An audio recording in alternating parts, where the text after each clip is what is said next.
Full guest, Rachel, a brilliant investigative journalist. Thanks for having me, Jake. It's always a privilege to discuss these stories. Rachel, our focus today takes us back to a humid Arkansas summer, to a case that has lingered for decades. We're talking about the disappearance of Sarah Beth Monroe from Pine Bluff in 1998. It's a case that really highlights the enduring weight of the unresolved, not just for the families, but for the investigators who carry these stories with them. Indeed, and what strikes me about Sarah Beth's story is how it begins with such a vibrant life, a talented musician, a star pupil. How do you approach a case where the victim's life was so full of promise? It adds another layer of tragedy, doesn't it? It makes you wonder about the potential lost, and it often fuels the determination to find answers, even years later. And in this particular case, there's a very poignant piece of evidence, a custom guitar pick. How significant can such a small personal item be in an investigation like this? Often, those small personal items are the most telling. They're a direct link to the victim, a tangible piece of their life left behind, and sometimes they hold the key to everything. That's a powerful point, Rachel. And speaking of tangible pieces of life, Sarah Beth was, of course, a talented musician. Her music, in a way, was another direct link to her inner world, wasn't it? Absolutely, Jake. Music often becomes a deeply personal outlet, a way to express things that might be too difficult to say aloud. For Sarah Beth, her songs were clearly a window into her thoughts and feelings, especially one particular piece. You're referring to The Silence After, a song that, from what we understand, touched on themes of secrets and unspoken hurts. This brings us to the second interview with her parents, Eleanor and Robert Monroe, which took a very different turn from the initial, more factual one. Indeed. The first interview was about grieving parents recounting facts. This second one, led by Ginny, aimed to peel back the layers of their seemingly perfect life.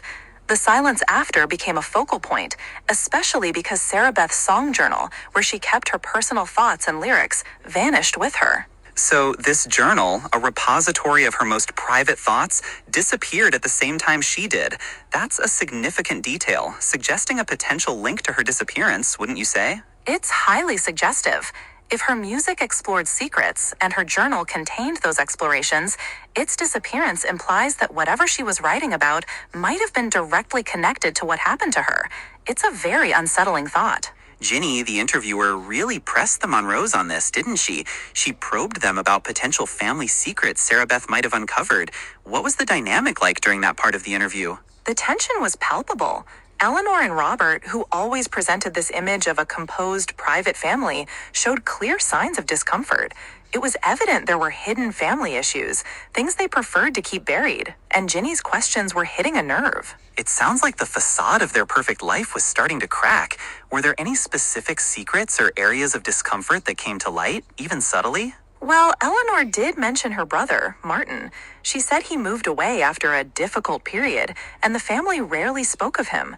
It was a fleeting comment, but it hinted at a past that wasn't as pristine as they wanted to portray. A difficult period and a family member rarely spoken of. That certainly sounds like a classic family secret, doesn't it? And if Sarah Beth was exploring these kinds of hidden truths through her music, it could have put her in a precarious position. Precisely. The interview strongly suggests that Sarah Beth's deep dive into these family secrets, perhaps even writing about them, might have inadvertently led to her disappearance. It's a tragic irony, really, that her art could have been her undoing. And the Monroes' emphasis on privacy and discretion, which they maintained so rigidly, could have inadvertently shielded these painful truths. It makes you wonder about the consequences of such a strong desire for secrecy. It does. While privacy is important, an excessive need for discretion can sometimes prevent the resolution of underlying issues. In this case, it seems to have created an environment where truths, once exposed, could have had devastating consequences. The psychological impact of living with such unspoken family histories, especially on a young, sensitive person like Sarah Beth, must have been immense. Her music, then, was perhaps her only outlet. It's very likely. Music and art often serve as therapeutic tools for processing trauma or difficult emotions. For Sarah Beth, The Silence After wasn't just a song. It was a cry for help, a way to confront the unspoken burdens of her family. This case really highlights how family secrets, even those seemingly buried deep in the past, can ripple through generations and have profound, sometimes tragic effects. Absolutely. It underscores the idea that what remains unsaid can be just as powerful, if not more so, than what is openly discussed.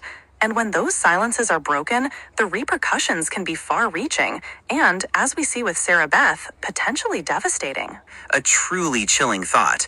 We'll continue to explore the implications of these family dynamics and the ongoing investigation into Sarah Beth's disappearance right after the break. Rachel, as we wrap up this segment on the Sarah Beth Monroe disappearance, it really feels like we've peeled back so many layers of this tragic case, truly echoing the complexities of '98. It does, Jake. What stands out to me is how Sarah Beth's music, particularly the silence after, became such a poignant lens through which to view the hidden dynamics of her family. It's a powerful reminder of how art can reveal truths, even dangerous ones. And the idea that her personal journal, a repository of those very thoughts, vanished with her just amplifies that unsettling connection. It makes you wonder about the weight of those unspoken burdens she was carrying. Absolutely. Those small, personal items, like her journal or even that custom guitar pick we discussed earlier, often hold the most profound clues. They're whispers from the past, waiting to be heard. It's a chilling thought, isn't it? That the very act of expressing her inner world, of confronting those family secrets, might have put her in such a precarious position. Indeed. The Monroes' desire for privacy, while understandably created an environment where these truths, once brought to light by Sarah Beth, could have had devastating consequences. It's a tragic irony. This case truly underscores how deeply family histories, even those we try to bury, can impact lives across generations. It's a testament to the enduring power of the unsaid. And it highlights the immense challenge for investigators, trying to piece together a narrative from fragments of a life and the silences left behind. The hope, of course, is always for answers, no matter how long it takes. Well, Rachel, your insights have been invaluable in helping us navigate the intricate web of this cold case. It leaves us with so much to ponder about the echoes of the past and the truths that still lie hidden. Thank you, Jake. It's been a truly thought-provoking discussion.